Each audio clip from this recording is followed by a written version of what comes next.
Hello Tube Dwellers and welcome to the live stream from me and Samurai Quack, as ever. Potato, I knew you will go stream soon because new patch. Yes, well today is the scheduled stream, but yeah, I was tempted to have a live stream on the Thursday, yesterday, day before maybe, I don't know, whenever the patch was announced, just so everyone could have a good rant, but hey, decided to keep it for the scheduled time. Yoo-hoo Daniel, hello. Kirito, welcome. Okay, so as always, we're going to do some booster pack pulls first, then we will discuss the new patches, new cards, new mutants, all that kind of good stuff, and then we'll jump into some sub-battles. A short live stream today, just an hour long today, because tomorrow is the beginning of the tournament. Exciting stuff. So, let's see if we can pull any of these fantastic, overly fantastic perhaps, new EXT cards. Oops, I meant to do bonus chance for that actually. Hold on. Is that going to help? Nope, that's not going to help. Let's go with the bonus then. Okay, so two EXT cards we have a chance of getting is Trooper Rana, which is pretty damn good. A 4 cost that already meets nice HP breakpoints. You drop her down, drop another friendly creature down, boom, boom. Works really nicely next to Rise of the People. Would work very nicely next to Shipwreck Spirits, except that just got nerfed. And then we have just the fancy Princess Iligressa, which it's pretty cool art actually. I quite like the art, but yeah, I mean it's Iligressa, so she's fine, but she's not amazing. You might as well go for a Gold Jane, really, if you're going for all of that.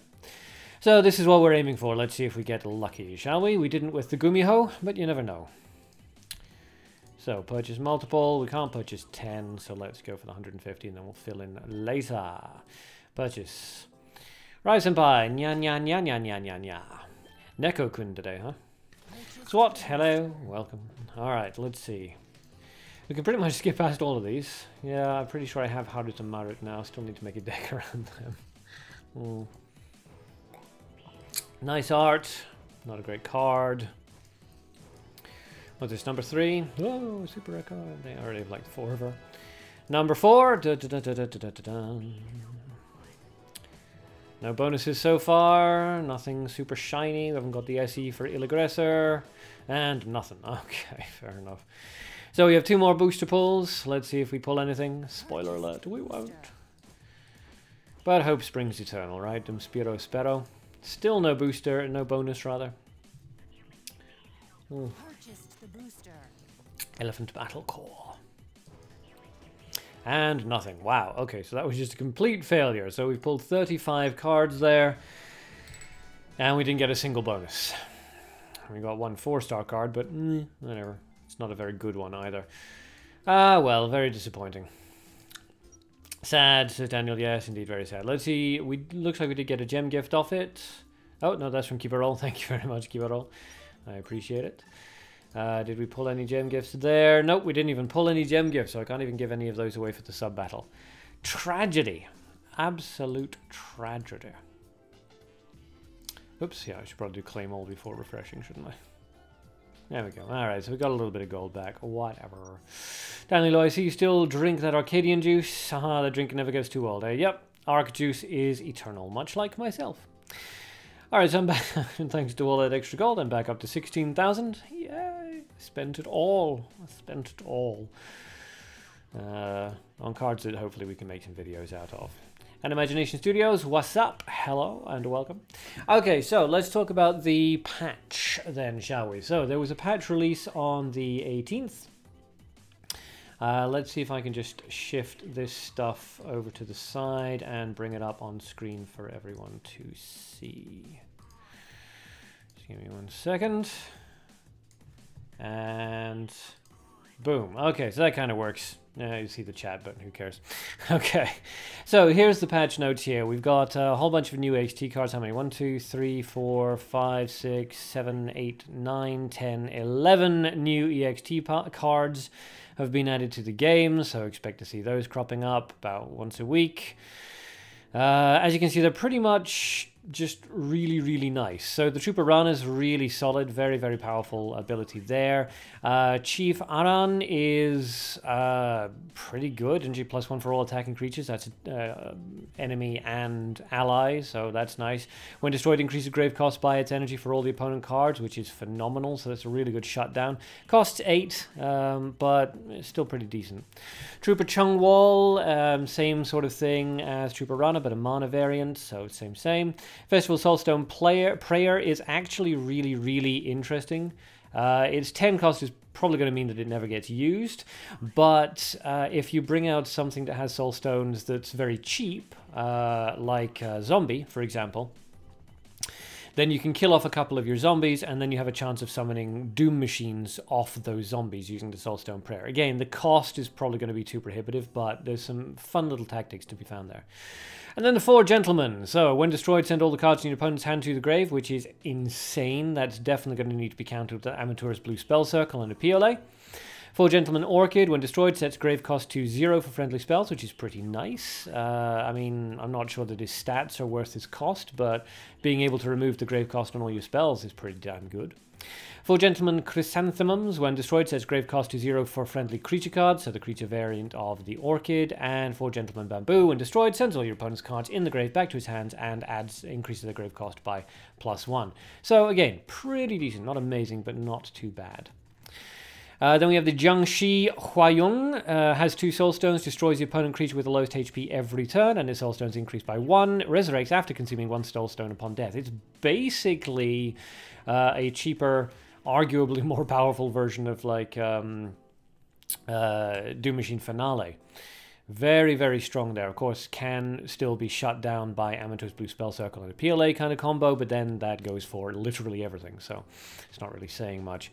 Entertainer Jungran, friendly creature attack +4, 5, 6, or 7. When destroyed, converts the opponent creature with the highest hit points into a friendly creature. So again, one of those cards that you absolutely have to shut down using a transformation spell, or some sort of vanish, or something like that. I mean, you could capture for pretty good value, given that it costs 7 at level 1. And then Mountain Deity's Breath sets the target's HP attack to 1 and summons 1 creature of the same kind as the target to the friendly battlefield. So it's kind of a clone spell variant, but slightly better because it sets the enemy's attack to and HP to 1. So if your opponent has something really, really nasty onto the field, you can basically copy it onto yours, whilst at the same time ensuring that basically anything's going to kill the enemy creature when you're done with it. Next on to card reworks. Rise of the People got reworked. It basically got a kind of a sideways nerf, sideways buff. It's more expensive at level 1, but it's less expensive at level 3. So if you used it in aggro, it can't be used for aggro anymore. But you can use it now to combo off those EXT cards that boost themselves and others on friendly creature summons. And Imagination, I like the old Japanese art. I might try to get them just because of that. Well, yeah, I mean, it's fun art. It's that old, I forget the style, what the style's called now off the top of my head, but yeah, it's nice artwork. Still, I mean, if you're going to get them, you've either got to be insanely lucky or you've got to spend $60 per card, which isn't quite so good. Banishment got a slight buff, I guess. Deals 16, 19, and 22 damage to an opponent creature. If the creature is killed, then the grave's cost of the card that it was killed increases by 1, 2, 3. But given that the thing costs 4, 5, 6 to begin with, it's still a useless card. Shipwreck Spirit's got an attack buff, but also got a level 1 cost increase, so kind of a slight buff to the attack, a slight increase to cost. Means that it's not really as usable for aggro anymore, so honestly I don't think you're really going to see much value off Shipwreck Spirits anymore. Grave Pressure got its cost decreased, but okay. Nobody used it before, nobody's going to use it now, still pointless. Golem is 1 cheaper at every level now, 5, 6, 7, and 8 rather than 6, 7, 8, and 9. Don't think that's going to be enough to encourage people to use it, but you never know. Ultimate Attack dropped its cost by 1 at every level, but again, I don't think anybody really cares. Hidden Trap costs less now at level 2 and level 3, but again, it's kind of pointless. I don't think anybody cares. Burning Ceremony costs less at level 4, level 3 rather, than before, but again, it's kind of pointless. And Thief's Pocket has gotten a bit of a buff. Instead of stealing 1 of the most abundant resource, it steals 2, 3, and 4. So theoretically, if you drop that thing at level, well, if you drop it now at level 2, you are kind of, it's a free cost in a way, but it does hamper your opponent. And at level 3, you do actually get a positive resource trade off it. But whether or not it's worth sacrificing all the good darkness cards that are available, I really don't know. Kengi, yo, welcome. Alright, so then, you know, some patch rework stuff. And then we're going to get some mutants. So a light Devil's Lie, which is good for anti-gimmick. A light cross counter, which is pointless. A gold Piolet, which is just Jesus Christ, as though nature Piolet wasn't bad enough. Darkness Seeker Nereva, both normal and plus and -1 variants. Again, geez Louise, now the Gates of Hell with Lilith can basically be pure darkness, which means they're going to ramp up faster, which means they're going to be even harder to deal with. Senior Handmaid Isabella, gold, pointless. Nightmare mana, it's better than the normal Nightmare version, but it's still fairly pointless. A Dark Spirit of Seduction Lysalka could be interesting. You can definitely use her against her normal version, so you could have a double Lysalka deck, but 1 darkness, 1 mana. That would be pretty cool. And then Light Undine, which is, oh boy, that's going to see a lot of play. And some Dark Ifrit Feroras, which I think is going to see a lot more play as well. People used to run Hellhound as a good AoE for Darkness, but now I think people are going to start running Dark Ferora if they have her. And that's the key here, really, if they have her. Mutants, as always, are still going to be insanely difficult to get a hold of, so don't count on being able to grab any of these cards. Look forward to the whales having them, but unless you get remarkably lucky or you happen to have like 10 million going spare, yeah, you pretty much assume that you're just going to see these on the opposing player's field. Okay, so let's turn that off now. Hey, and we're back. Good, okay. Wasn't sure if that would work properly, but it did. Success. So I'll just shift all of this back. Okay, so that's basically the patch update. It's very much a whales update, as in if you spend a lot of real world money on the game, you're probably going to be quite happy to see all of that. If you're a free-to-play player, look forward to your life getting more difficult. Galiomir, good morning. Welcome. Galiomir here. What's the menu for today? Well, today we just went through a booster poll, which didn't work out at all well. And then we just talked about the patch notes, which the free-to-play players are pissed about, and understandably so. And then we're going to do some sub-battles and do some last-minute tournament talk to make sure that everybody is aware there is a Mabinogi Duel tournament tomorrow. Evil Bart, a lot of new good cards, yes. Which is why the free-to-play players are pissed. Because if you're free-to-play, you're not going to get them. You're just not. Leech, hello. Welcome, welcome. Okay. So very quickly before we move into the sub-battles, just to let everybody know who wasn't aware beforehand, there is a Mabinogi Duel tournament starting tomorrow, 1 PM UTC, same time as these live streams. It will be a big, full-blown thing. 16 players come in, 1 player goes out, and it will take place on Saturday and Sunday. Saturday will be the qualifiers and the quarterfinals, and the Sunday will be the semifinals and the finals. The winner gets the title of Legend and is automatically granted an invitation to the end-of-year legendary tournament where you can compete for real cash prizes. But Jejani, ain't that early stream? Nope, this is a normal time for a stream. Gonna be nice. Next one keeps pushing free-to-play players out, or that's what it looks like. Yes, they do. That's just them. Swad, well, we've dealt with Camellia. We can deal with those, actually. Yeah. I mean, it's not like any of these cards are going to be impossible to deal with, but it's going to be, you know, for free-to-play players who don't have any of these fun new cards, there's going to be more cards, so they have to go, Jesus Christ, okay, now I've got to work around that as well. Evil Bart, I hate the bonus boosters. Why did they remove normal pack? They removed it because it was impacting their financial profits.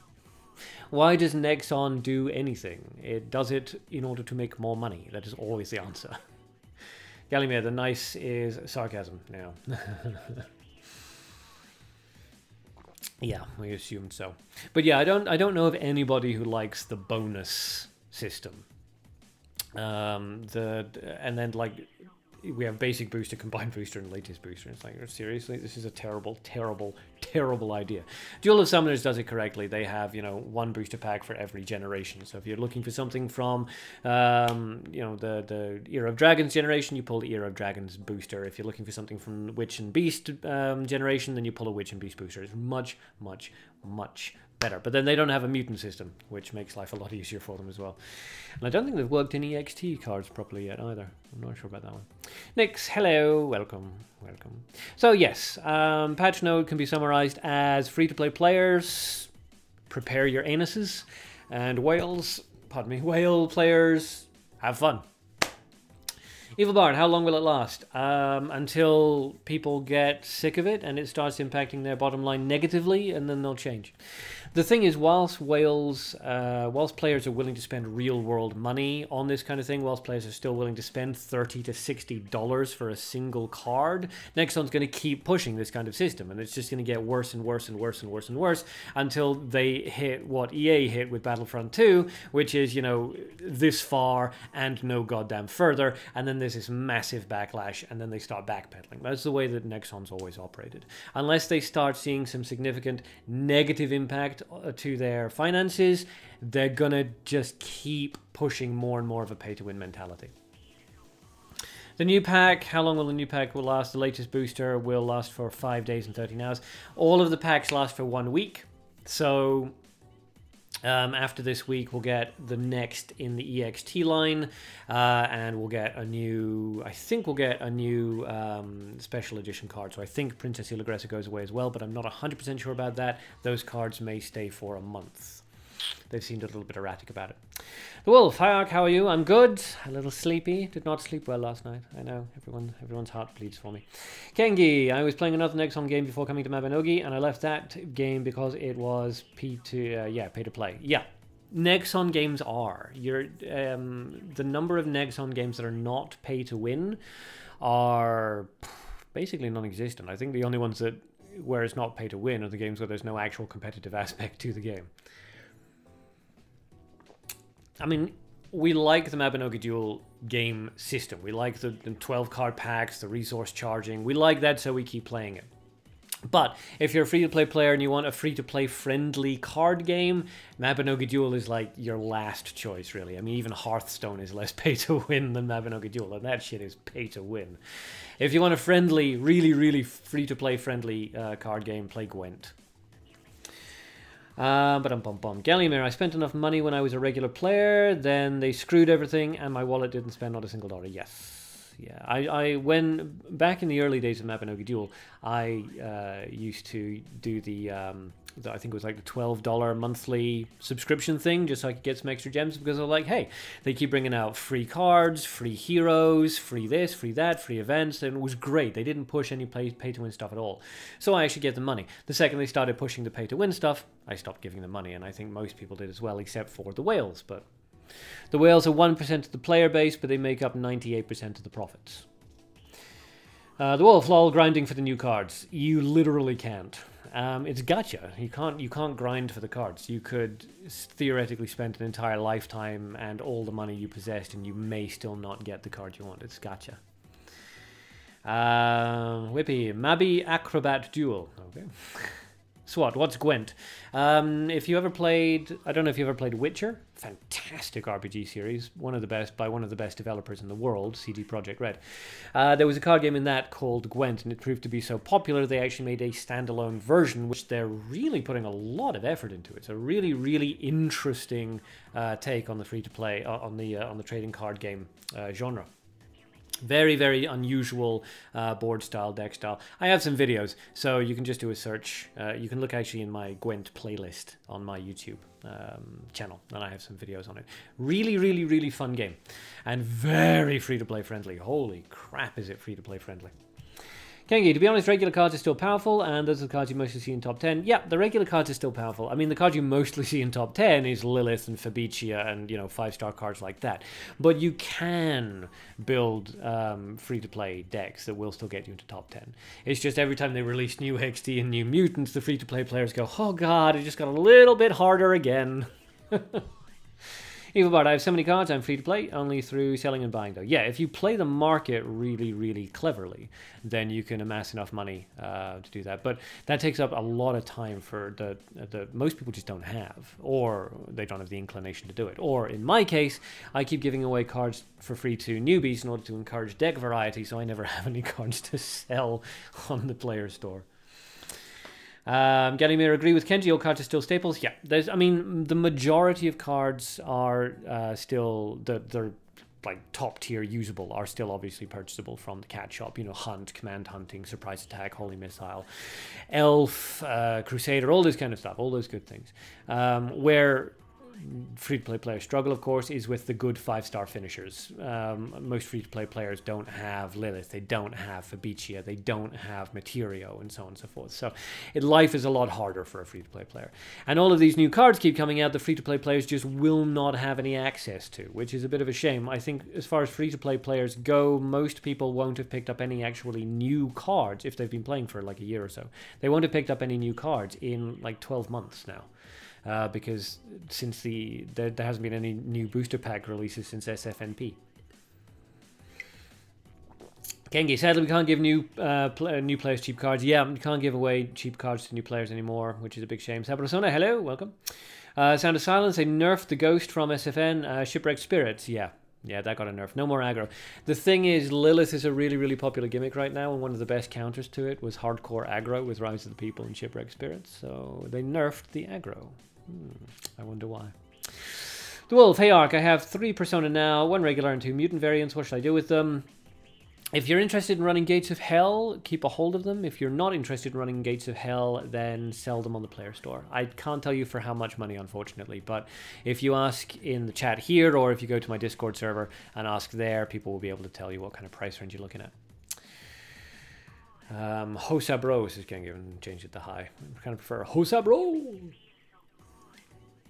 Evil 102 gems saved. Not going to buy a single booster till gold PLA comes. Yeah, that's why. Save up. You're still not going to get him, but definitely save up. Kengi has posted a deck code. I assume that's not for review. I assume that's for showing off like a budget deck that works. Oop, that's missed the click. 601 F33F. Save as a new deck. And share. I know, it's a... Okay, it's a weird one. Succubus Queen Lilith with a double Magician Masked Field. Fun. I don't think Lilith is necessary in that deck, honestly. I think a Dark Orperia -1 would be smarter next to the 2 Magician Masked Fields, but yeah, whatever works for you.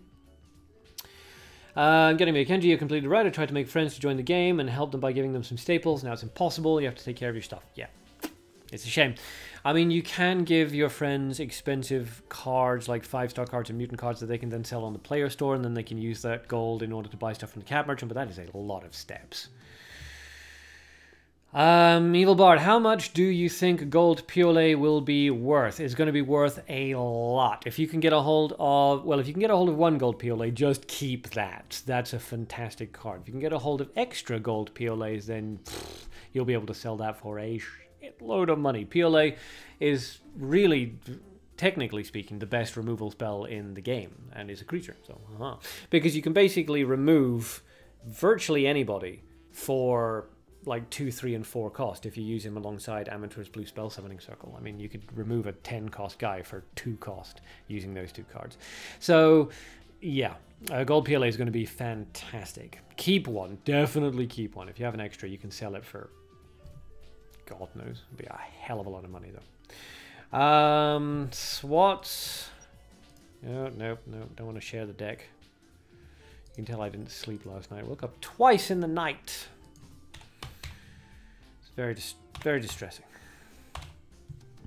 Early night for me tonight because of the tournament tomorrow. Oh, this is the Farca polymorph, I'm going to assume. Yep, there we go. Farca polymorph, Rage of Nature. Using the Jack's Note rather than the Mana Book of Knowledge, because I assume you don't have that one. But yes, so for anyone who's not familiar with this, the concept is that you betray a creature onto your side of the field, then you use Polymorph in order to transform it into Demon Lord of Farca, and then you use the Rage of Nature.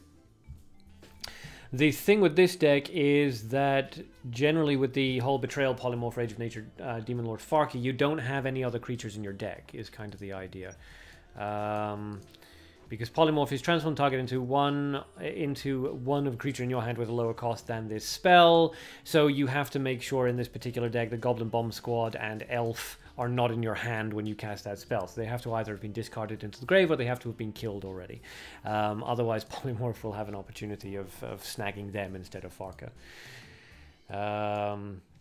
Did a little upload for personal reasons. New meta? New meta is my ass. There's no updates for new chapter 5 freaking month. It just updates for nothing, just for useless events. Yeah.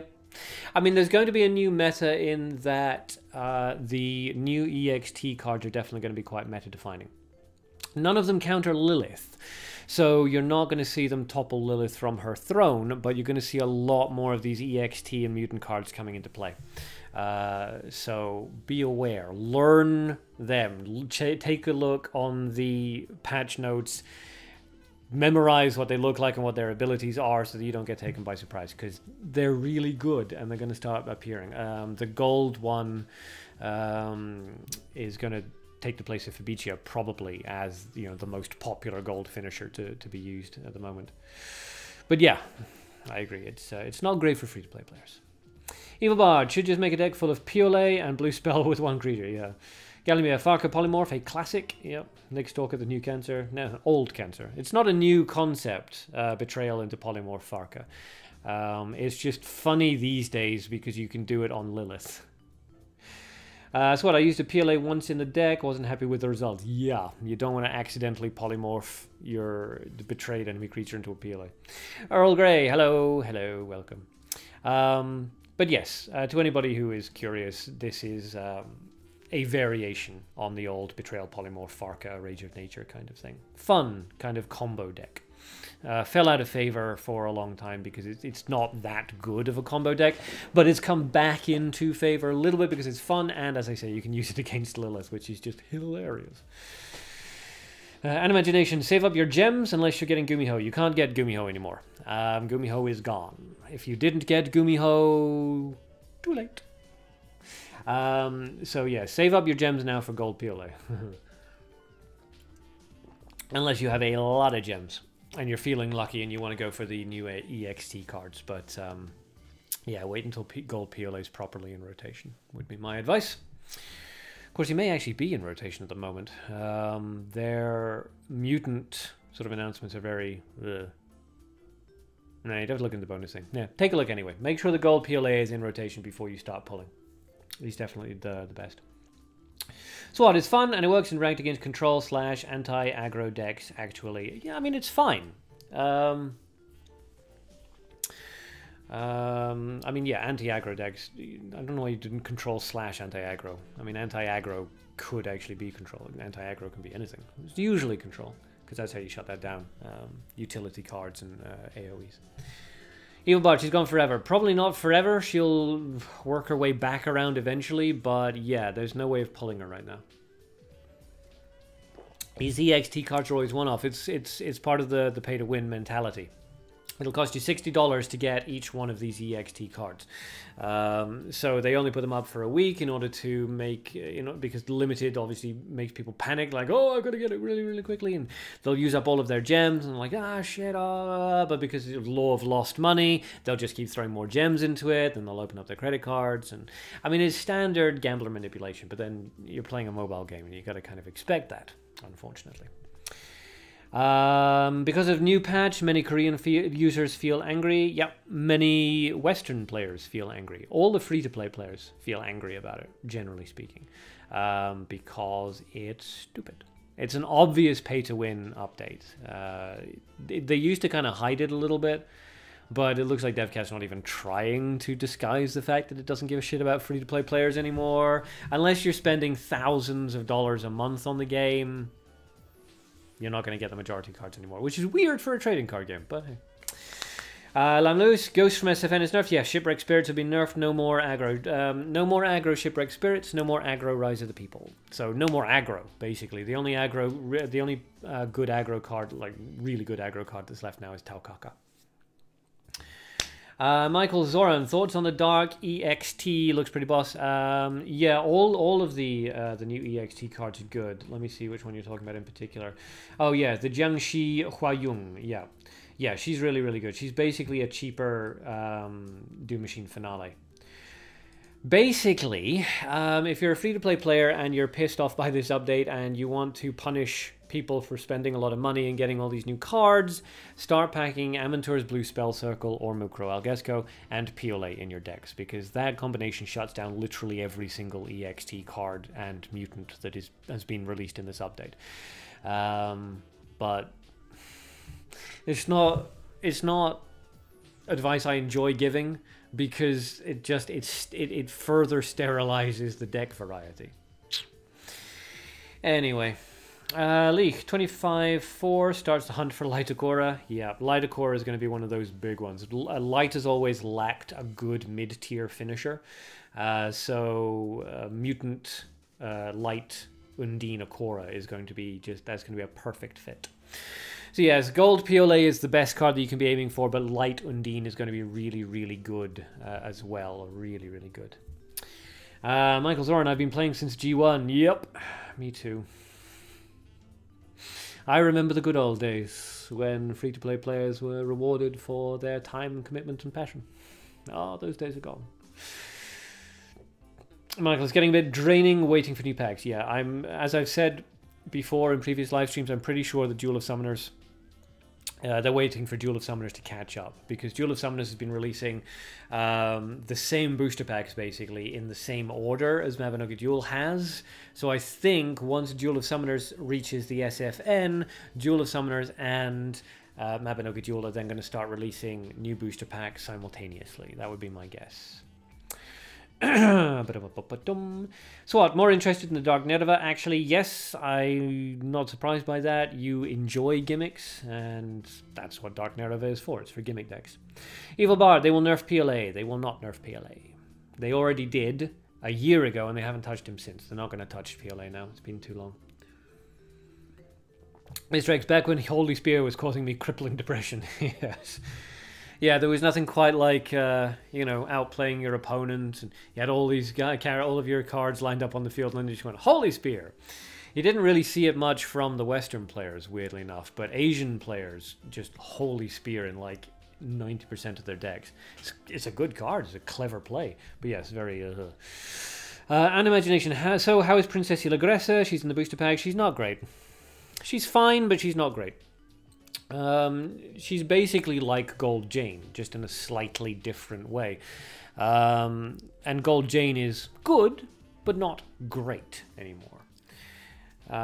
If you're going for a gold, like a late game gold finisher card, then Fabricia is a better card than Ilagressa. So, and Gold Jane, of course, has the advantage you can put her down next to a Nerva and charge up Nerva's counterspell ability, which Ilagressa cannot do. Thrasnerv, hello, welcome. Every time I watch your streams, you make me want to start playing the game again. Well, jump on in. The more players, the better. Especially the more players in these live streams and things, because we don't allow gimmicks, and we don't allow, you know, ridiculously stupid cards like Lilith and so on and so forth. So we do actually get some deck variety, which is lovely. That being said, right before the stream, I did fight somebody who was running a pure Vanished Thieves deck, which was awesome. Didn't hit me once.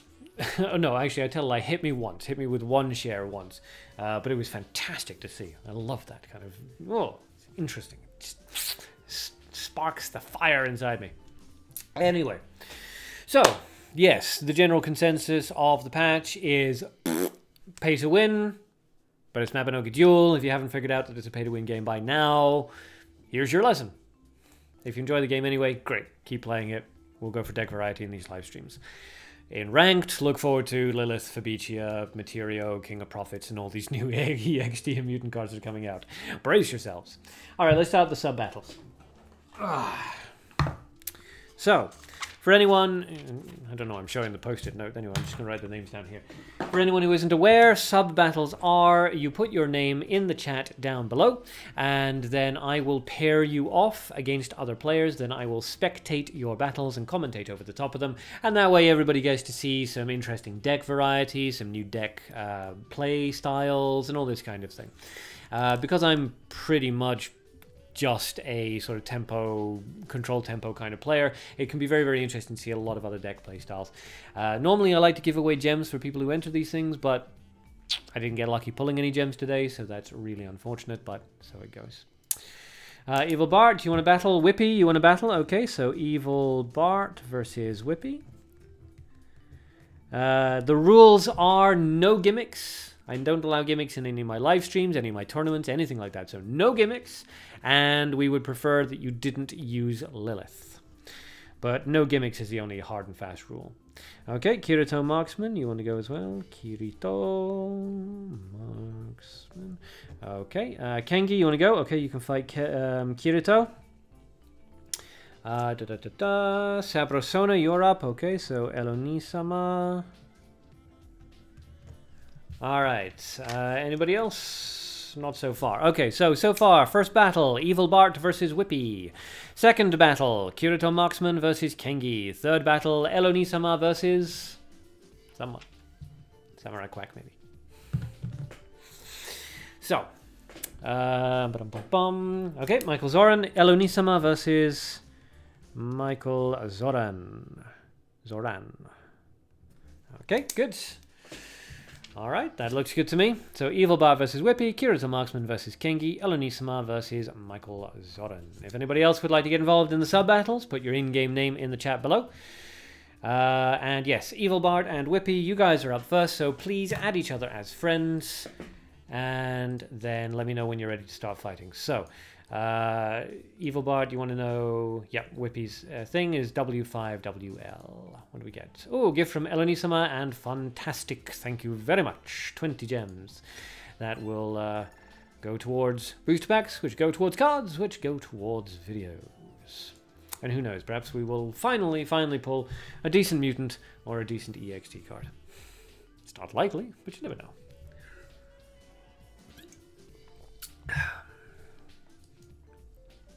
Alright, so Evil Bart and Whippy are both online. Their in-game names have been posted. So just waiting for them to start the fightings.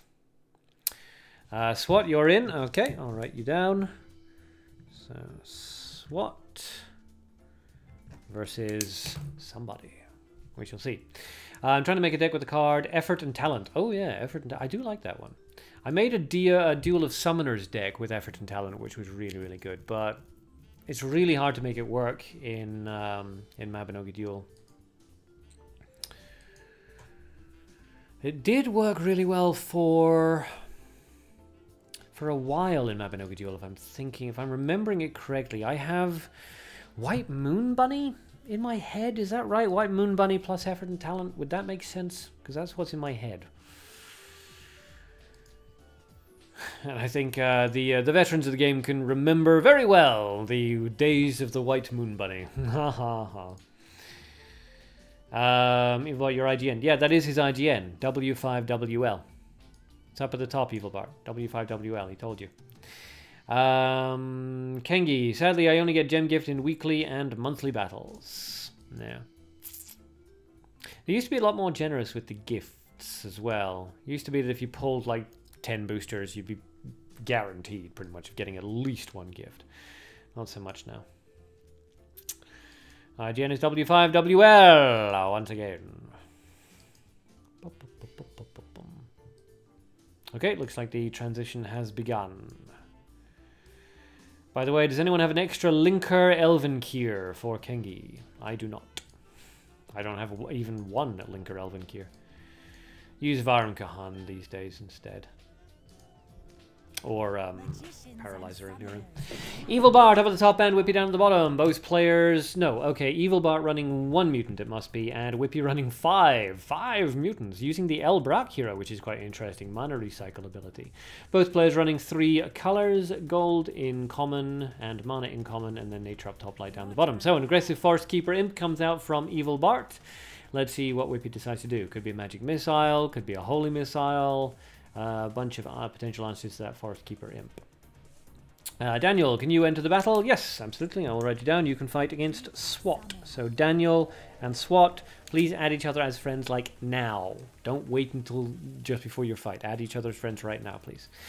Newbie Duelist Light comes out from Whippy's side. So that's one of the 5 mutants. Let's see what Evil Bart decides to do about that. An aggressive leopard. So both players basically so far just ignoring their opponent's creatures and going for aggressive plays. Evil Bart with 5 damage out onto the field and Whippy with 4. So yes, Daniel's IGN is Ataraxia. So SWAT, please add Ataraxia immediately. Goblin Bomb Squad comes out in front of the Forest Keeper Imp, which is of course a solid answer when you don't want to spend removal spells. That will of course kill the Goblin Bomb Squad unless Whippy decides to remove the Imp to allow that 3 damage to come out as kind of a surprise attack. Let's see what Evil Bart decides to go for. Whippy ready to level up now. Evil Bart discards Nature into the grave, so your first assumption has to be Ambush Vine, second assumption has to be Hidden Spider, third assumption has to be Cocoon Trap. Although it could be any of those. The noob would like to know who can sell him a Jurgen for 280,000. Both players have leveled up to 2. They're both running pretty much neck and neck in terms of... Okay, and it was Cocoon Trap. Out comes the Mana Skeleton. So not a great resource trade there for Evil Bart. But it's not too terrible.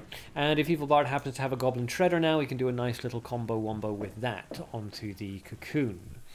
The Newbie Duelist and the Leopard continue to just take chunks out of each other's heroes, and let's see what Evil Bart decides to go for. From the pause, we have to assume there is no Goblin Shredder in his deck, which is quite interesting. You usually see a Goblin Shredder in any deck that runs a Cocoon. Cocoon Trap, that is. But let's see. I've got to stop fiddling with that pen. He's thinking about it, so no obvious answers here, apparently. And that was a Mana Skeleton +1, I think. So now we've seen 2 of Whippy's mutants. That still leaves 3 to go.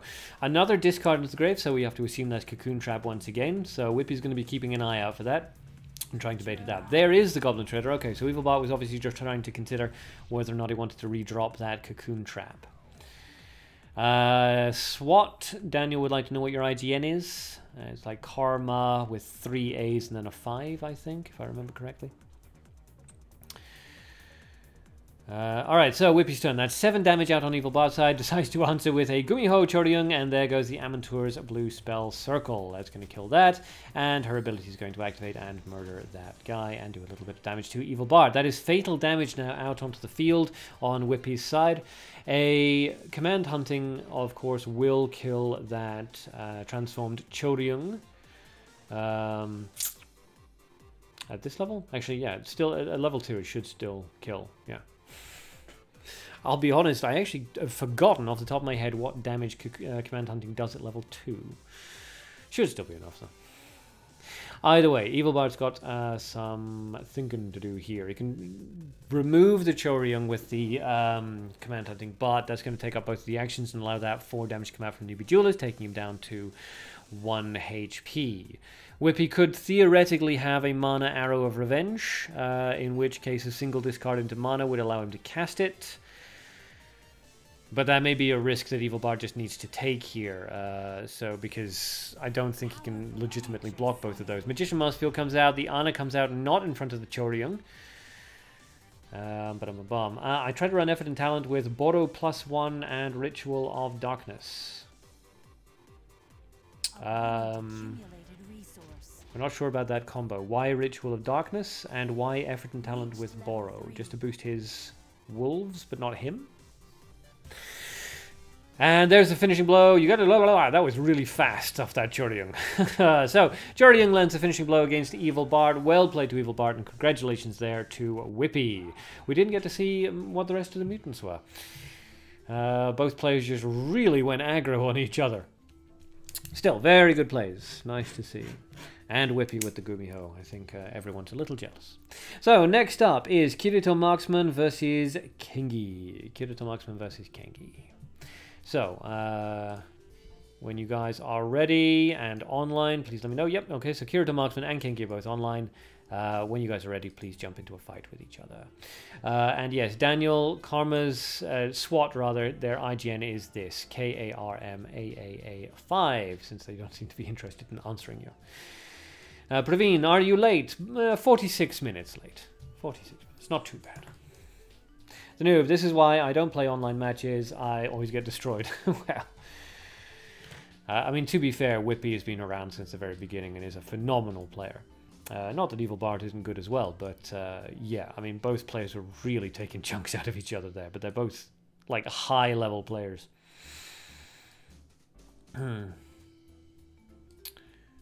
Good, looks like the transition is beginning.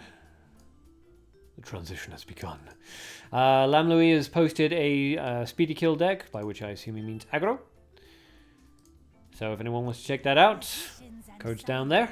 Okay, Kirito Marksman up at the top with 0 mutants, and Kengi down the bottom with 1 mutant. And given that he's running L with a light color in there, we have to assume that that 1 mutant is a light elephant. Kengi decides to charge and skip a turn, going for the defensive control play right out the gate. Let's see. Okay, Kirito Marksman decides to go for an aggressive play. Kengi can't answer that for equal cost. Nothing really in blue there other than the fireball. Decides to answer with a light elf. Okay, so not a light elephant this time, a light elf. Same thing. Alright, Kirito Marksman's turn. He can choose to remove that elf with something like a hunt and let those 2 damage go through, but he decides instead to go for a charge. Okay, personally I think a hunt probably would have been a better idea. That would have removed the elf, got a little bit of early damage on, would have prevented this kind of counterplay, and would have allowed Kirito Marksman to level up at the beginning of his next turn. Nevertheless, maybe he has some specific reason for not wanting to remove that elf immediately, so let's see. No, he just goes for the surprise attack. Okay. Praveen, tomorrow's tournament? Yes, tomorrow is the tournament. The winner of which will be named one of our legends alongside Kengi and Vertsud, and will be automatically given an invitation to... Oh, it's this one. Will automatically be given an invitation to the Legends tournament at the end of the year, which will have a real cash money prize.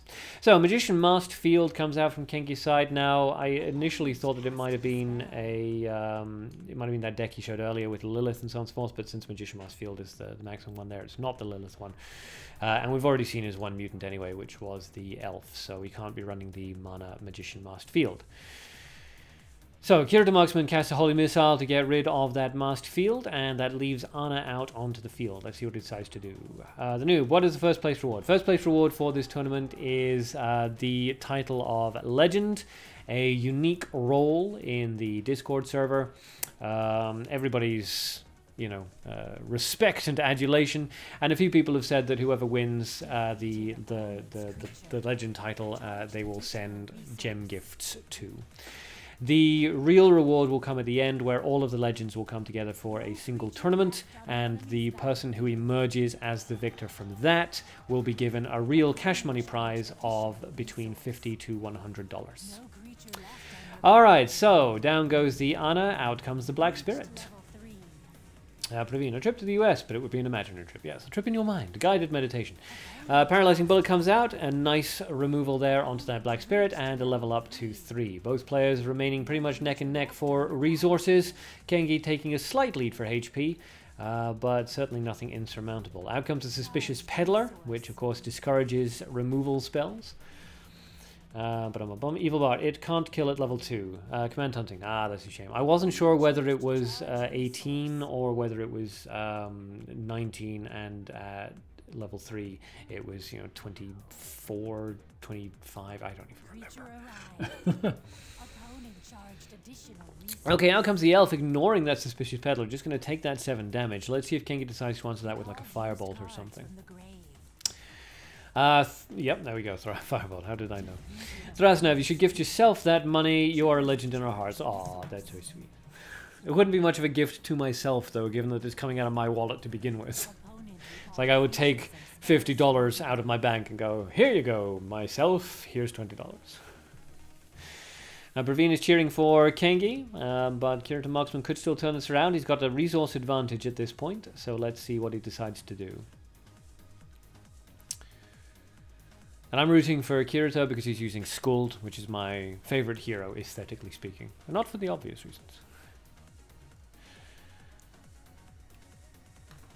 Alright, so Kirito is giving this some serious thought. Out comes the Goblin Shredder that's going to go in front of the Suspicious Peddler in order to take it down to KO range. Unfortunately, that's not really a great counter because Kenki can again just use a removal spell onto that Goblin Shredder and allow that 7 damage to go through, which would be pretty tasty. He charged up on the first turn, so let's see. He may decide not to go for the removal spell and try to keep a hold of as much resources as possible. Given that he has... Yep, okay, so he just goes for a triple charge. He's just going to let that Goblin Shredder do what it do. So Kirito Marksman is also going to charge, trying to maintain the resource advantage that he has. He will be left with battlefield control, although with 2 HP, it's not really much of control. The noob. Kengi needs to be nerfed. Out comes the Leopard, so an aggressive play there, going to force Kengi into a reactive position rather than an active one. But I only use her if I use nature alone. I'm not sure what that's in. Oh, right, I see. Kirito Marksman. Out comes the Persona Lin, which is why Kengi was happy to let that Suspicious Peddler go. And out comes the surprise attack onto the Leopard. Now, that's a bit strong on Kengi's side. Kirito Marksman can answer that Lin, of course, with a surprise attack of his own, which would leave him in a very solid resource, solid position resource-wise. Let's see what he decides to go for here. It's this kind of end game control, attrition-based gameplay, which is why... Okay, that's interesting, because that's not going to kill Piole? Yeah, okay. It's this kind of attrition-based control style of play, which is why a lot of players like to run cards like Lorna. Out comes the Golden Garden Cat, and that does need to be immediately answered by Kengi, otherwise it's going to start generating light at the beginning of Kirito's next turn. Lam Louis agree, Kengi is too overpowered. He has been beaten, and he has been beaten on these live streams. There are Kengi counters out there. Out comes Frey, and a magic missile to weaken the Golden Garden Cat. Frey is going to, of course, kill it, and then activate her ability to deal 2 damage to Kirito Marksman. That 19 HP is, of course, not going to meet any breakpoints, so Kirito Marksman can once again remove that with something like a Hunt for very, very cheap cost. But if he's packing Piole, he may have decided not to go for Hunt. Goes for a Capture instead, which is interesting choice, but solid from a tactical perspective because it still leaves him with a resource advantage. Thrashneff, oh damn it, I'll download MD again, can't resist. Hey, another one returns to the fold. Out comes the Magician Masked Field, and that is a very strong commitment there by Kengi. Especially with Dragon Hunter Frey out onto the field, her ability will continue to activate. She'll deal 8 damage to an opponent creature with attack of 6 or greater, so she will naturally kill Anna. All Kirito needs to do is kill the Magician Masked Field, and Frey will take care of the Anna. And incidentally deal some damage to Kengi. Surprise attack comes out onto that Magician Masked Field. Now, hopefully Kirito will ignore that Anna. Goes for a single charge. Going to go for a double charge? Yes, good. Okay, so playing it smart, avoiding the wasting any resource on removing the Anna, knowing that the Frey will do it. Kengi doesn't have enough resources to remove that Frey, so he's in a bit of an awkward situation here, not being able to play any creatures because Frey will just murder them. This puts Kirito into a stronger position, being able to play a little bit more aggressively out of gold, so we can expect to see a Leopard coming out, probably. Let's see if that happens. No, an Elf, okay. So I kind of figured that Kirito would want to maintain nature in order to bring out Piole, but it seems like instead he's going to conserve his gold. Maybe because the Leopard's in the grave and he doesn't want to give Kengi anything back. The Arrow of Revenge comes out. That's going to punish, and then Kengi has to revive. Takes 8 damage from that, gives Kirito back all of the creature cards that were in Kirito's grave, and has to triple charge. Now, charge up again rather. Now Kirito will probably just triple charge here. He has battlefield control. There's no reason to do anything else. It goes into gold, which is a little bit unfortunate for him. He's probably hoping it's going to go more into nature, get that Piole back, back, get those health points back. And it's over to Kengi's side. He's managed to build up a good amount of resources into mana and light, so he is in a good position here to be able to remove one or both of those creatures now. Praveen, which is the strongest new EXT card? There's not really any way of telling until we get them into some practical usage. Out comes the Leopard. He's just going for a big aggressive play here, and then into the double charge. Praveen, which is the best new card? Yeah, again, no way of telling. New EXT cards are OP as hell? Yes, they're very powerful. And out comes the ambush. That was what Kengi was waiting for, that full-on removal, yeah. This still puts Kirito into a better position, into a stronger position resource-wise. But let's see what happens here. So Kengi plays an aggressive Black Spirit and decides to go for a charge. Well, Kengi's being very careful not to overextend and not to drop too many creatures here. He doesn't want to give Kirito any targets for... Oh, interesting. Any targets for a flame mission. Taylor Miss Shelley comes out, which is using one of Kengi's favorite tricks against him. Kills that Black Spirit, drags the Jumbled Zombie onto their side of the field. That is 2 creatures now that Kengi needs to answer as quickly as possible. Let's see if he can. And the noob would like to know if anybody has a shop code with Jurgen, maximum 300,000 golds. I only have a single Jurgen. Although I didn't pay 300,000 for it way back then. I think I paid 180,000. I don't know. Evil Bar, damn Kirito, not too bad. Yeah. Praveen, on which new card have I set my sights? I haven't set my sights on any of the new cards. I'm not going to get any of them. I'm a free-to-play player. Lin comes out. That is going to take care of that Jumbled Zombie. Doesn't leave Kengi with enough resources to remove that. Taylor Miss Shelley, I don't think, though. What have we got here? Well, he does have one Darkness card that we haven't seen yet, so if it's a Drag the Hell, he may figure that it's worth the cost. Discards into Darkness, trying to save up for a Magician Masked Field on his next turn, perhaps. Don't think he can do it on this one. He needs 9 Darkness. And out comes a Suspicious Peddler. SWAT, Gold Piolet. Yeah, it's not really a new card so much as it's a mutant card, but yes, Gold Piolet is definitely... If I had to say which is like the most powerful card that they've just been announced, it would be the Gold Piolet, almost certainly. Thrasnerv, when I got Jurgen, he was worth like 800,000. I know his prices fluctuated wildly. So Kengi's saying good job, but we're not sure whether that's because he thinks he's going to win on this one, or whether he thinks that Kirito is going to win, or whether he's just complimenting. I think he was perhaps anticipating that flame emission. There it is. And Kirito can now just double charge to maintain a massive resource lead, and that'll put fatal damage onto the board next turn. So if Kengi doesn't have a removal into Darkness, then he's in a lot of trouble. Lam Louis, only Gold Piolet is the best card. Not only Gold Piolet, but yes, Gold Piolet is a really good card. Really good card. Okay, so Kengi is facing down the fatal damage off of Taylor Miss Shelley. He's charging immediately. He may just go for the sportsman-like triple charge finish here. He goes for a revive. Is he going to try to drop something as an emergency? Yeah, he's just going to drop the Suspicious Peddler just as an emergency block. But all Kirito needs to do now is revive from the grave, remove it with a hunt, command hunting. Well, there you go. Doesn't even need to remove from the grave. Bye-bye. That discards another card into the grave. Kirito doesn't care. And Taylor Miss Shelley lands the finishing blow against Kengi. Congratulations to Kirito Marksman. Well played to Kengi. And to everyone that said Kengi was OP, well, you just saw a Kengi counter. Lam Louis, since original version quite sucks. Yeah, sure. Yeah, Nature PLA is an awful card. Evil Bard, in this situation, is it better to put Magician Masked Field on the way left to block if lucky? Not really. No. I mean, you could, I suppose, if you really wanted to, but basically, Kirito had enough there to remove twice. He could have used a surprise attack and the command hunting, so he could have just gone command hunting, revive, surprise attack, and that would have been the end.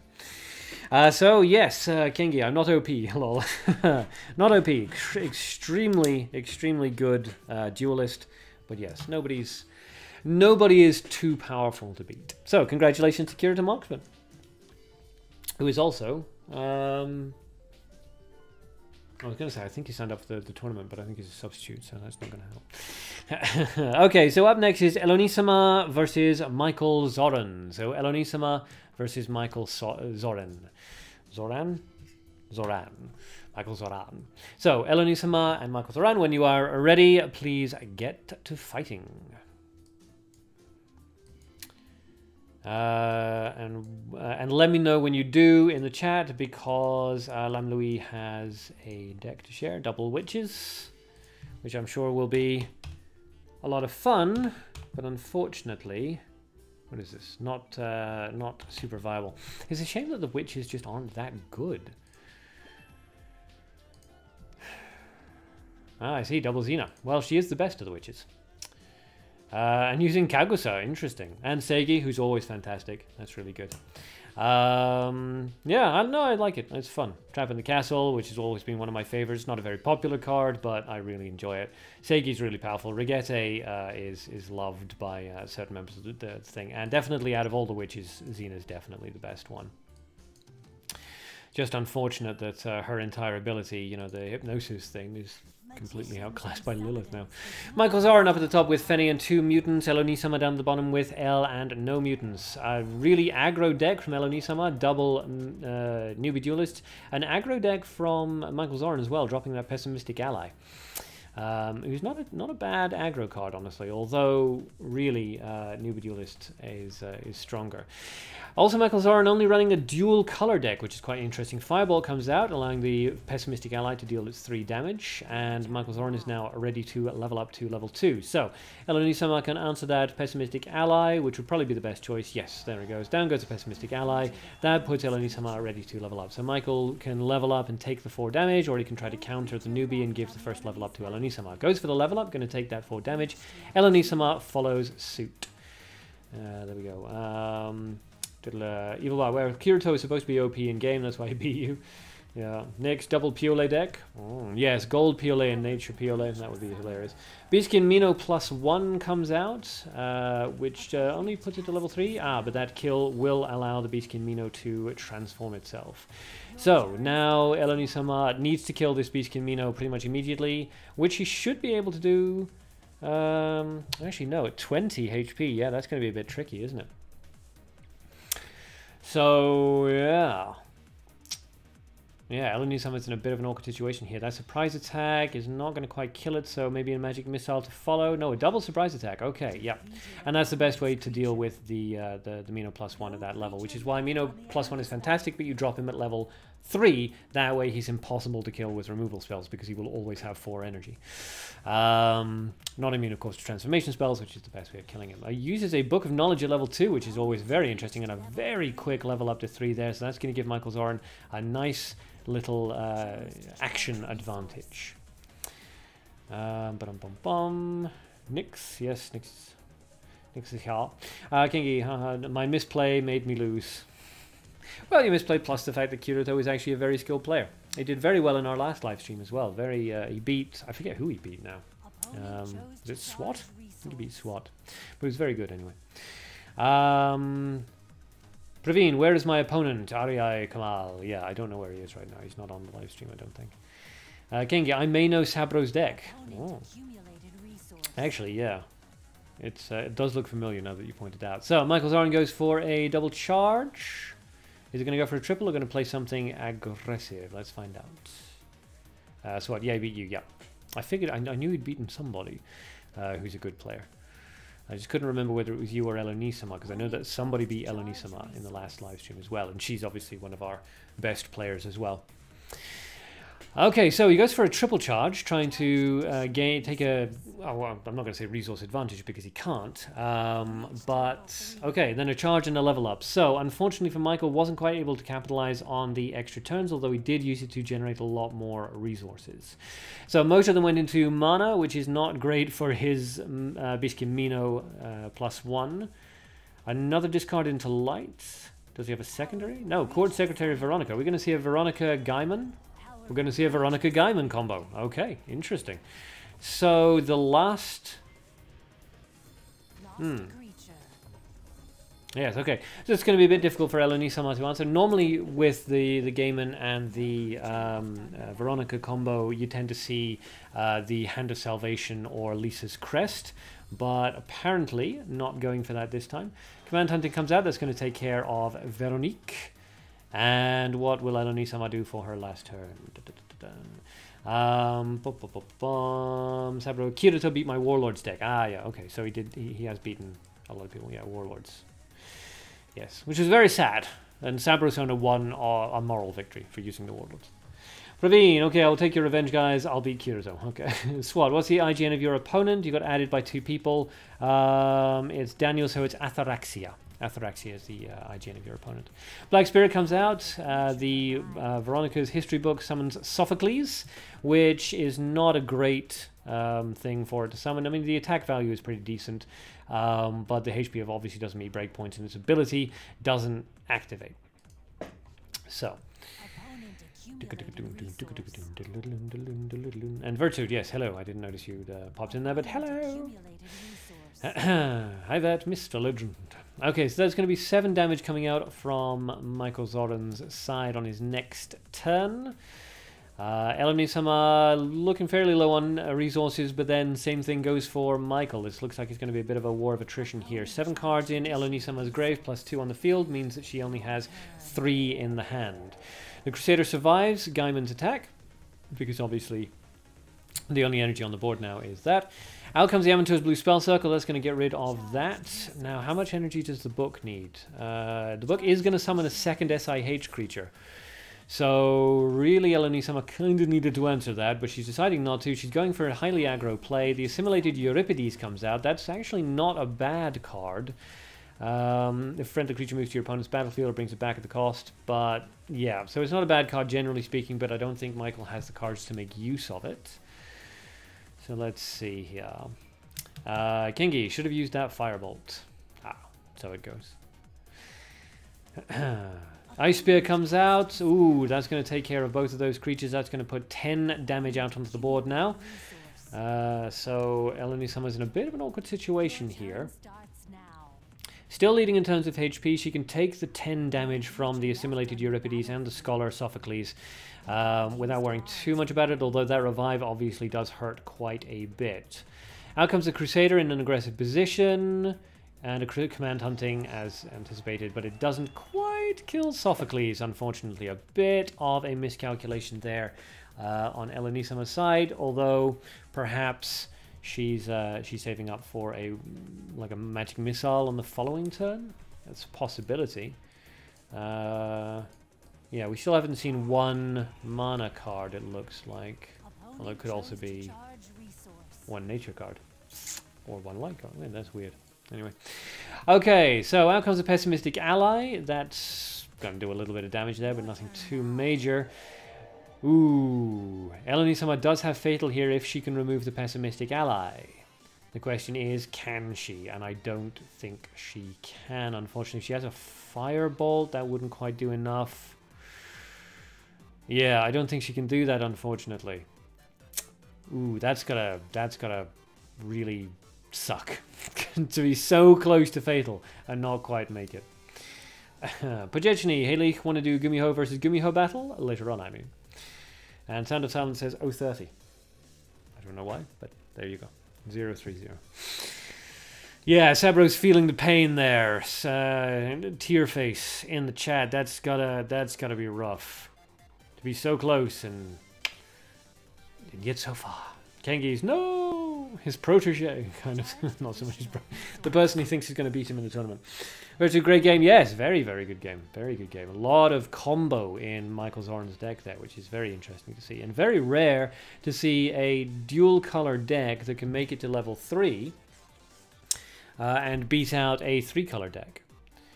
Leech. Scamcat is offering me effort and talent -1. Not really worth going for. Okay, so a Hail Mary block there by Eleni-sama. Let's see if it pays off. Michael Zoran just needs to remove 1 or the other, either the Black Spirit or the Crusader. So what? Saburo and Kengi lost. My turn, I guess. Yeah, a lot of upsets today, although it's not necessarily guaranteed. Let's see if Michael Zoran has a way to remove the Black Spirit or the Crusader. A Firebolt, of course, would do it onto the Crusader. Or onto the Black Spirit, for that matter, of course. Yep, there's the Firebolt. Down goes the Crusader, and the Pessimistic Ally is going to land the finishing blow, which is bizarre for a Pessimistic Ally to do, but hey. We cannot make it, he says as he lands the finishing blow for some weird reason. So congratulations to Michael Zorn. Hell of a play. And well played there to Elonisama. Going up against some weird stuff. But I like it. Very rare, as I say, to see a dual color deck beat out a 3-color deck in late game. Normally the lack of the extra resources that you're generating really painful. But that book of Veronica's really paid for its cost.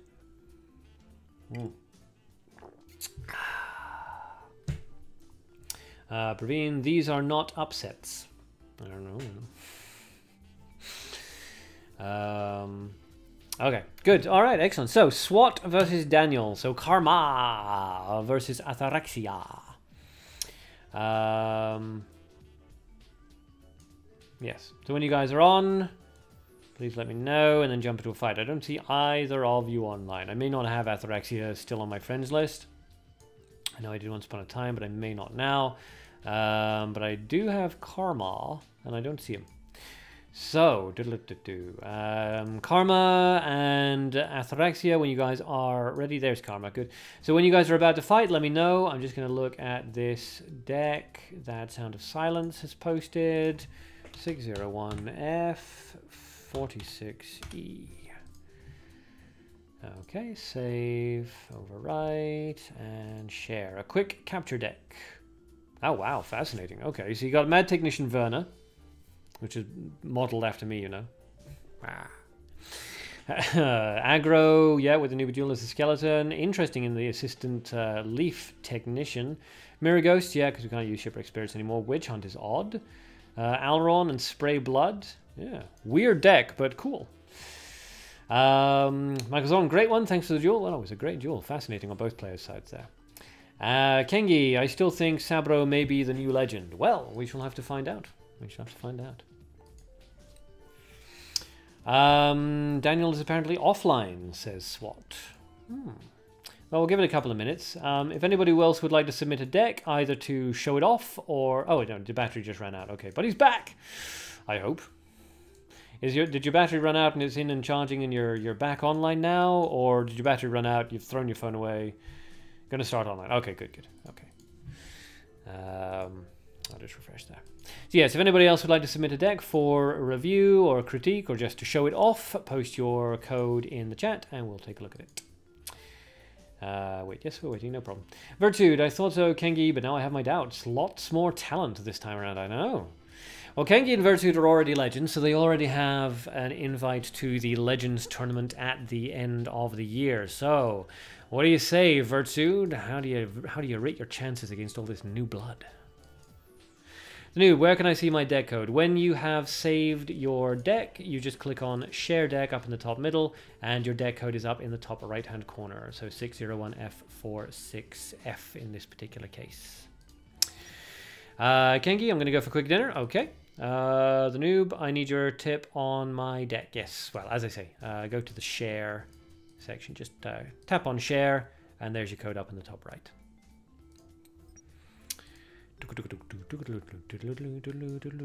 Wish I was at home for Christmas. I never sing Christmas songs at Christmas. I'm never in the mood for it. And then in like summertime, I'll find myself going, wish I was at home for Christmas. Ataraxia up at the top with Noel Hero, I want to say, but I'm not sure. And Karma down the bottom with his Perpetual Banoba. Both players running 2 mutants. And Ataraxia, of course, their ability keying in to take them down to 19 HP. So, an aggressive start from Ataraxia with the Kadir's Flying Sword. Let's see how Karma decides to answer it. A Paralyzing Bullet, of course, would kill it immediately for even cost. And let's take a look. Leek, you click Share Deck. Bano, keep all. So Leek's got a Share Deck there. Sound of Silence has got a Woodmaster deck, which is quite fun. Praveen, does anybody know who Chaos Black is? Nope, no idea, sorry. Sabro, you're up for another fight, and there's no more fights. We've had these sub-battles. This is just going to be a really short stream because we've got the tournament tomorrow, and that's going to take a long time. Elf comes out on Karma's side, which is answered by the Ambush Vine. The Elf, of course, will outlast the Ambush Vine unless Ataraxia decides to remove the Elf and let the damage go through. Although, actually, having said that, the Mari-style ability of the extra damage coming out there may, in fact, push the sort of thing in favor of the Ambush Vine. Out comes Bluesy Floozy, who's going to drop a Air Bomb. And then more damage is dealt. So yeah, with the Mari's ability activating, that elf is actually in a bit of trouble. Unfortunately for Ataraxia, the Mari's ability could also hit into the air bomb, but you know, I suppose it doesn't really matter. Magic Gourd Bomb comes out, that kills, okay, both the air bomb and elf and the ambush vine, but does leave Bluesy Floozy out on the field, and that 7 damage is, you know, not something that you can really scoff at. Still, a hunt would remove her, drag the hell obviously would remove her. The ambush vine comes out in answer to that Goblin Shredder, which is what Karma was anticipating, so a nice use of the Goblin Shredder there to bait out more resource usage from Ataraxia. So that was what, a 3 or 4 cost card that Ataraxia had forced out of their grave, and then right back into it again. So Karma's going to ignore the Bluesy Floozy, going to let the Goblin Shredder, he hopes, deal some damage there. Ataraxia goes for the double charge, and the arrow ability continues to do its thing. Thrasnov, I love Bluesy so much. Yeah, she's fantastic. She's fantastic. Out comes the ambush vine once again in front of Piolet at level 2. That's not going to actually kill it, which is quite interesting. Maybe a misplay there on Karma's side, or... yeah, not really sure there. So that Piolet stays out onto the field. That could be costly. If Ataraxia has a Dark Firebolt, or even normal Firebolt they want to discard into. Leek, by the way, did Dark mention me having Gumi Hose, and someone asked me 1v1 Gumi Hose? No, I didn't mention you having it, but... Kengi, I'm up after dinner. Again, we're not doing any more sub battles. We've got a tournament starting tomorrow. That's going to be a long one. So, Witch Cheshire +1 Dark. Not Mutant, but, you know, the Dark Cheshire comes out. That's going to be really interesting. Karma's ignoring it, which could cost him... Out comes the Fireball. There we go. Not ignoring it after all, which is good. Okay, and then Piolet finally activates that ability and goes back into Karma's hands. So, the Piolet did, in fact, do its job in the end there. Risky play, because it could have been removed by mutant removal, but it paid off for Karma. 3 HP on Karma's side, so if Ataraxia had... Oh, okay, Witch Hunt. Interesting choice. Okay, so if Ataraxia had a mana or normal Arrow of Revenge, that would be game for Karma right here, but apparently he doesn't, so the Goblin Shredder is going to give the opportunity to just charge on in. A Nature Lorna comes out, always nice to have, and that of course is going to be 12 damage out onto the field, so Ataraxia kind of needs to answer that. Decides to go for a charge, which goes into Nature. Sound of Silence. However, S is my waifu in BBCF and upcoming BBC TB. Yeah, fair enough. Goes for the eagle. Karma does have more than enough resources to remove that, of course. So let's see what he goes for. The Piolet, yeah, of course, a solid answer against that. And out comes the Suspicious Peddler. Really going quite aggressive here, which is an interesting choice. That's not fatal damage. That's 11 damage now out onto the field. So Ataraxia, you know, doesn't really have the resources. If he had the resources, then playing 2 creatures here would be really solid. There's not really much that Karma could do to answer that. Goes for the Ice Spear. That's going to take care of both of those. Because of the Suspicious Peddler's ability, of course, that is going to drop another spell card into the grave on Ataraxia's side. However, that's a really nice answer. Goes for a charge, which drops both heroes' HP even further, and charges up one more time, just trying to regain a little bit of resource parity. Karma has taken the resource lead here. Goes for a revival. That takes him down to 1 HP. But he does have the resource lead, so if he goes for like a double aggressive play here, there's not really much that Ataraxia can do in response. Sound of Silence. S hero version was nerfed 3 times, yeah. Yeah, so there's the double aggressive play. Not really anything Ataraxia can do, and that is, of course, fatal damage, being 16 on the field there. Bet he was really wishing he'd packed an Arrow of Revenge right now. A discard into Nature. Not really sure what he's hoping for. A skeleton into a command hunting? Yeah, okay. Would have been better to put the skeleton in front of the Lorna, but maybe he's going to just take that 9 damage and let his skeleton, hopefully hoping that his skeleton will survive, which it won't, of course. Karma has more than enough resources here. So there's a discard into gold. There's the Betrayal. That's going to be painful. Yeah, that's probably going to spell the end of the game for Ataraxia. I don't really see how he can hope to pull back from that now. So, Ataraxia revives from the grave with 3, 1, and 2 resources, though there's not really any answers here. Both plays down to 1 HP. Good job, says Karma. And Ataraxia says good job as well. And I assume charge. And forfeits instead. Fair enough, that's also fine. So, congratulations there to Karma. Really close. And well played to Ataraxia there. Maybe work in an Arrow of Revenge into your deck. Because, oh boy, you could have had that. You could have had that with an Arrow of Revenge. Still, well played to both players there. And some interesting decks. Okay, let's see. Sound of Sounds, I want to check Karma 5's deck. Yep. The noob. Okay, there you go. My noob deck. I tried to copy it from your old video, but don't have all the cards. Well, if it's an old video of mine, it's probably not a super viable deck anymore anyway. 601 F473. Oh, yes. Yes, I see. Okay, this is my old Archangels deck. This deck's like a year and a half old. But yeah, okay, I'll take a look. SWAT. It was supposed to be a Chief Guard of Tanor deck actually, and just didn't get the opportunity to bring out the Chief Guard. So, yeah. So the Druid Gold Tarlak -1. That's not going to work. The thing is that deck kind of really relies on the Gold Jane, because then you can use a nice light finisher, and the Gold Jane synchronizes with the Nereva in order to transform and charge up her Nereva's ability to block spell usage.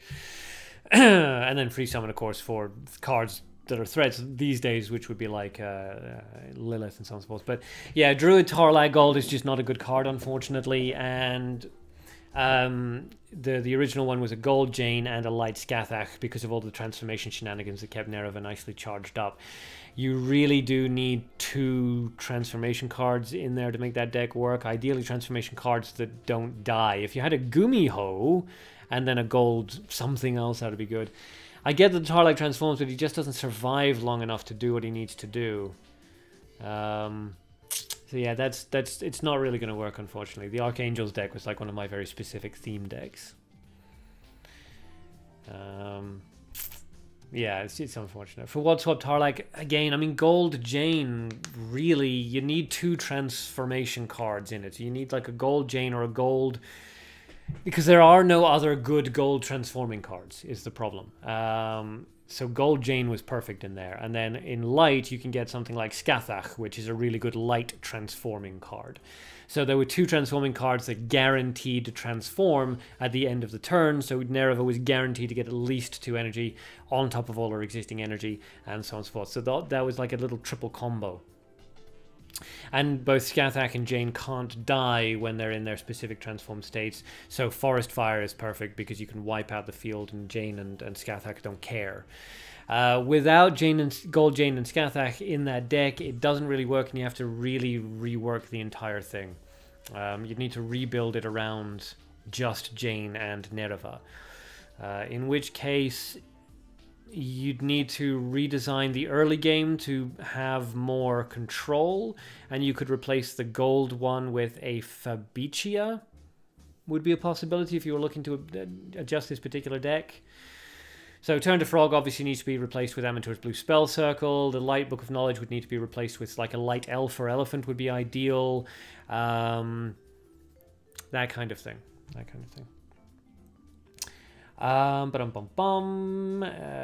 Sound of Silence, please check more speedy deck. Okay. 601 E855. Okay, Evil Bard, if we're going second round, I want to... No second round today. We're keeping this one shorter than normal because we're having the tournament tomorrow, and that's going to be a long one. Whoops. The new... Yeah. Rai Senpai wants to know if Daniel has line chat. Evil Bard Nerva and that Ninja Girl is a good combination. Which Ninja Girl? There's a lot of them. Noob, thank you very much. Yeah, my pleasure. I wish I could help more, but... yeah, I can't. Okay, so Swift deck. Okay, I get the idea, but there's cards in here that are working against each other. You don't want Newbie Duelist and Book of Knowledge, because Newbie Duelist is only really good at level 1. At level 2, he can be removed for less than his cost, which is not good. A magic missile can kill him for less than his cost at level 2. So you don't want Newbie Duelist and Book of Knowledge. If you're going to go like early, quick aggro, then Phantom of the Wolf is good, yes. Kadira's Flying Sword is fine. Newbie Duelist is good, but instead of Book of Knowledge, you want either a Light Elf or a Crusader. Instead of Giant Rock Golem, you probably want a second Newbie Duelist. You want Command Hunting, not Hunt, because the idea is to get a lot of creatures out onto the field to deal damage very, very quickly, in which case Command Hunting is better because, you know, you're pretty much guaranteed to be able to have a creature in the middle of the field. You also really do need an AoE. So Ragnar's I like, he's a lot of fun, but it would be better to run something like an ambush. I think is the correct one. The one that kills creatures that are in front of other creatures anyway. Yeah. So Book of Knowledge, switch that out for a Light Elf or a Crusader. Giant Rock Golem, switch that out for another Newbie Duelist, or an Ambush Vine would also work. Ragnar, switch that out for a Light Area of Effect attack. And then the deck should actually be... and switch Hunt for Command Hunting, and then the deck should be stronger. Evil Bar transforms opponent when targeted by a spell. Oh, yeah. Leaf Ninja... Oh, I want to say Leaf Ninja Hikaru. Hold on.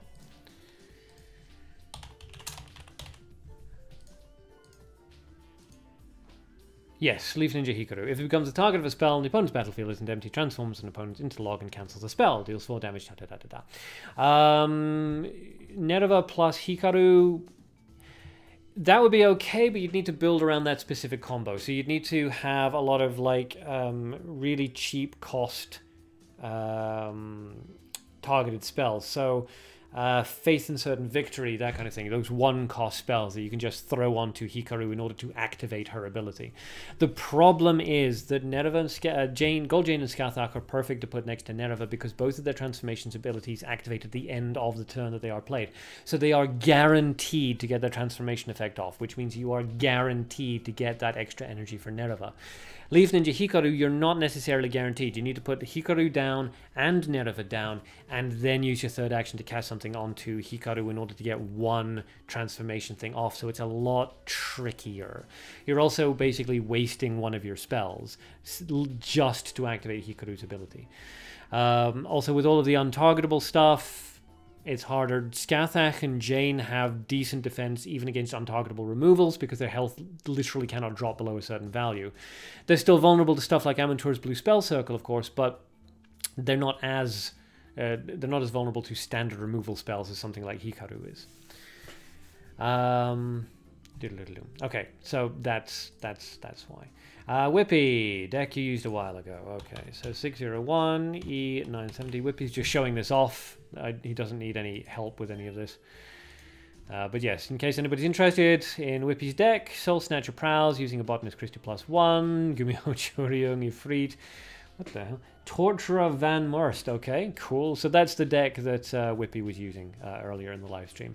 Weird anti-gimmick kind of control with a little bit of aggro in there as well. That's a weird archetype of a deck, but yeah, very powerful. Very powerful if you have those cards. What's up next? Okay, your Effort and Talent deck. 601, F4, 7-2.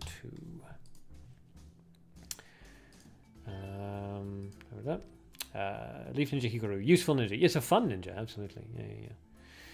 Yeah. Rai Senpai, I'll check your deck in a second. Sound of Silence has given Noob a Leaf Ninja Hikaru deck. So that's cool. So, the Wolf King, Boro, Effort and Talent. Yeah, okay.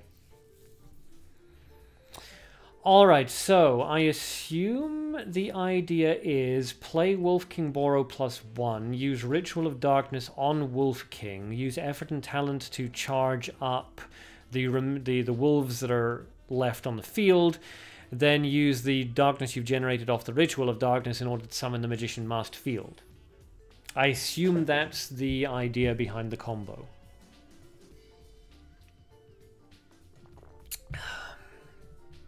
The problem is your effort and talent. Yeah, it's only creatures without special abilities, and literally all of your creatures have special abilities. The only thing effort and talent will work on is the Wolf King Borrow's wolves. That's it. It won't work on Magician. It'll hurt the Magician Masked Field. It'll hurt the Crusader. It'll hurt Wolf King Borrow himself, who's the only one who's guaranteed to be summoned at the correct level. The others could be too low down. I don't see that combo working, unfortunately. Also, you've got 2 Drag to Hells and a Holy Spear. So which is pretty much guaranteed to kill your own guys, which you really don't want. I get that that's probably for early game control, but in late game, you'd be much better off with something like a Dark Firebolt if possible. Something like that. Yeah. Dark Betrayal. Yeah, I'm not sure. I get the idea, but I think there's too many steps. I don't think that'll reliably work, unfortunately. Rise Empire, check your deck. Arcadean, I can check. Sound of Silence deck. Yep, I'll check in a second. Just gonna check it. Oops, I keep pressing the wrong button. All right, gonna check out Rise Empire's deck first. 601 F221. Okay. Save and overwrite and share. All righty then. Okay, oh Jesus, Snake Tamer Nicholas. Yeah, so first things first, the deck looks really good apart from Snake Tamer Nicholas, who is unfortunately useless. He got an well, not an accidental. He got a functional nerf when they added more snakes into his potential pool of summons. He's just not good anymore. However, if you replace Snake Tamer Nicholas with Varum Kahan or Paralyzer Illurin, that deck would be solid. Yeah, that would be a good deck. Also, if you're having consider swapping Hunt out for Command Hunting so that you have some untargeted removal, and consider switching the Mana Arrow of Revenge out for an Amantur's Blue Spell Circle. But that's not required, just consider it. But definitely replace the Snake Tamer Nicholas with a Varum Kahan or a Paralyzer Illurin, and swap the Hunt for Command Hunting, and then it'll be a nice solid deck. Okay, Sound of Silence's deck with the Leaf Ninja Hikaru, 601 F471. That's Leaf's deck. Fair enough. Wait, that's not right at all. That's a Vanished Thief's deck. Did I type that in wrong, or did you type that in wrong? 601 F471. Nope, that's Leech's thing deck, shared Vanished Thief deck. So that's weird. King gets posted to deck. 601 F479. You gave the wrong one. Yeah, I noticed. Oh god, this is an Orperia Wolf King Borrow, isn't it? Yeah, okay. Yeah, that's a standard game. I'm closing that one down immediately. That's old school Borrow res deck. Pain in the ass. Only 1 Feathers of Phoenix, though, which is interesting. Yeah.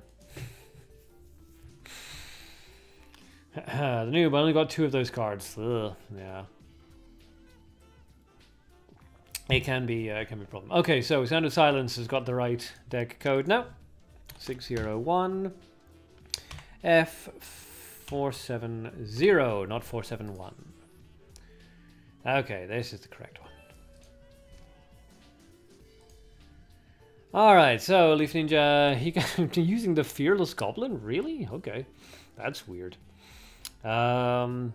But yeah, apart from that, and the Shield Bearer is an interesting choice. I assume let's take Leaf Ninja Hikaru out of